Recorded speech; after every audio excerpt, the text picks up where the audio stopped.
দুদিন আগে হঠাৎ করেই তিনটে হনুমান আমাদের বাড়ির সিঁড়ির সামনে এসে হাজির।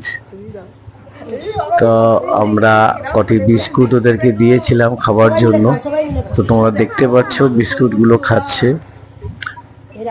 এর মধ্যে একটি হনুমানের কোলে একটি বাচ্চাও আছে। তো এরা মন দিয়ে এই বিস্কুটগুলো খাচ্ছে।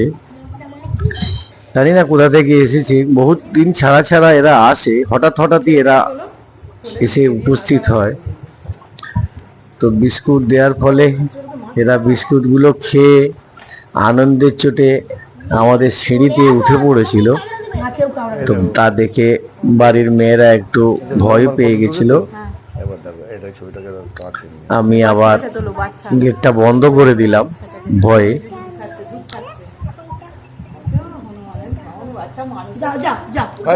তোমরা দেখতে পাচ্ছ এই আমার বাড়ি, বাড়ির সামনে একটি ঢালাই রাস্তা। সেই রাস্তার এখানেই এসে হনুমানটি আমাদের একদম সিঁড়ি